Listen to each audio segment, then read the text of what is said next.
Hello all and welcome back to another wonderful video. Today I'm sitting here in a weird tree in Ponytown because I'm going to share with you all another mini game here in Ponytown that you can play yourselves. Well, actually you need at least 2 people to play, but once you have at least 2 people to play, hop on to Ponytown, build something very similar to what you can see here in this area, and get to work. I'm going to explain all the rules here, so let's get started. First off, there is 9 branches here, all the way up the tree on this first half here. I guess you could call this like one tree and this a second tree. You're going to take turns rolling out of 6. That's right. So let's go ahead and do that now. We're going to roll out of 6, and then we're going to go up that many branches on the tree. You start off the tree, so this would be the first branch, second branch, third branch, fourth branch. I landed here, which means now I get to collect this blood jar. That's right, this blood jar is mine. I get to put it over here, and let's just say I'm going to be blue. That's right, I am blue, and our opponent will be purple and also pink or something. Actually, let's make that white.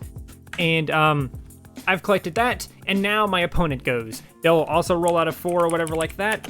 I mean, out of 6, sorry, apologies. They rolled a 1, which would put them here. They collect a branch and put it there. So obviously, these things that are on these branches are worth different values of points. So the sticks are 1 point each. The blood jars are 2 points each. The tulips are 3 points each. The bananas are 4 points each. The bird seeds are 5 points each. The crystals are 6 points each. Now the strawberries are also 3 points each. So the strawberries are also 3 points each. And the knife is the only thing in the trees that does something other than give you points. If you land on the knives, you actually get to put that in your inventory like so. And at any point in the game, you can actually chuck this knife at someone that's in the tree, and basically they'll fall out of the tree. So that's one way that you can knock someone out of the tree. Another way you can knock someone out of the tree is by landing on the same space as them.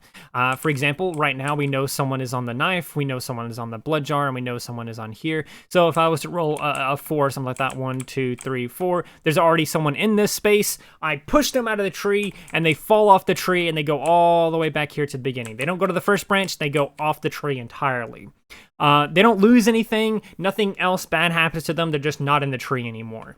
So that is another way to knock someone out of the tree. Another way to knock someone out of the tree is by using these little firefly lanterns that are up here. And basically, these allow you to knock someone out of the tree that's directly below you. So for example, if I was to land on this space here, which is space number 4, and someone was down here in space number 2, since I landed here, I can actually knock this down on top of them. It crashes, it explodes in their face, and they fall out of the tree. That's right, the game is actually very violent. Once that happens, the player that was knocked out of the tree can actually take that lantern and move it to any branch in the game they want. They can even move it to branch number 1, which is irrelevant because you can't like knock someone out of the tree that's not in the tree. So putting it on like number 1 is useless. Putting it on number 2 is also useless because, again, there's no branch underneath it. So you'd most likely want to put it on somewhere like, again, branch number 4 or like way up here by the crystals or whatever else like that, because then it can knock on someone that's on the bananas or whatever else. So you'd want to move it somewhere that it's going to fall on someone, but if you want to like try and remove it from the game, you could do that by putting it here or here, because if someone lands on it, it can't necessarily be knocked on anyone because there's no branch underneath it. So you're probably curious about this one here where there's 2 branches here. If you're on either one of these branches, you can actually knock this down. So once you land on there, once you're on that space, you can choose to drop that lantern whenever you want. So if I'm already sitting here and someone goes and they land on branch number 1, if I'm sitting here and I want to be a little bit of a dick or something like that, I can just be like, hey, I'm dropping this on you because I'm up here and I'm throwing it down at you. It explodes in their face, they fall off the tree, and then they get to move that to wherever they want, maybe up here. So obviously, since this is on both branches, if I'm on this branch or this branch, I could use it, obviously. So whenever you're going up the tree, let's say I rolled a 5 or something like that, I can go 1, 2, 3, 4, and 5. Or if I wanted to, I can go 1, 2, 3, 4, and then 5. That's right, I can climb across the tree, but I have to always be going up.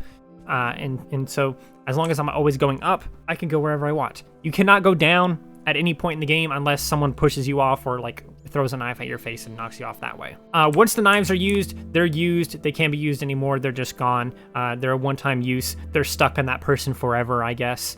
And essentially, the objective of this game is to just keep climbing this tree until someone gets to the very top by this egg, this sacred egg of the birds. Once you get up here, once a player gets up here, they collect whatever is left on the tree. So let's say there's only 3 crystals left on the tree. I would collect all 3 of those crystals, and then boom. Once that's done, everyone tallies up their scores, and whoever has the highest score is the winner. So the game can't end until someone lands on the egg or until everything has been collected. Once everything is collected, the game ends, or if someone lands on the egg, the game ends. And again, if you do land on the egg, you get everything that's still on the tree. You don't steal anything from anyone's inventories over here, you just get whatever happens to be left on the tree.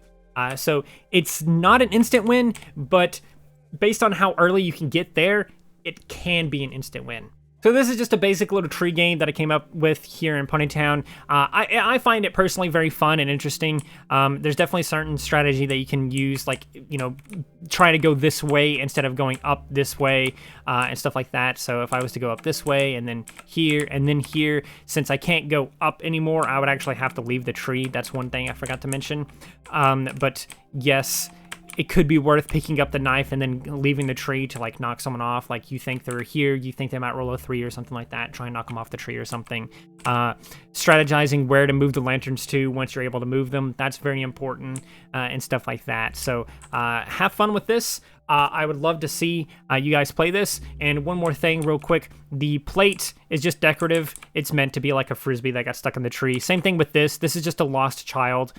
They're stuck in the tree, and no one is coming to help them. There's also a balloon stuck in the tree. I think that's what the kid was after, actually. I think he was trying to pick up the balloon because, you know, he got stuck up there. Anyway, have fun with this game. I hope you guys enjoyed. If you did, please do consider liking, subscribing, sharing, and doing all of those wonderful things like that. Because when you do wonderful things like that, not only do you get access to wonderful content such as this, but you also get to become wonderful for yourself. And I think we all want that. So do those wonderful things, and until next time, stay wonderful.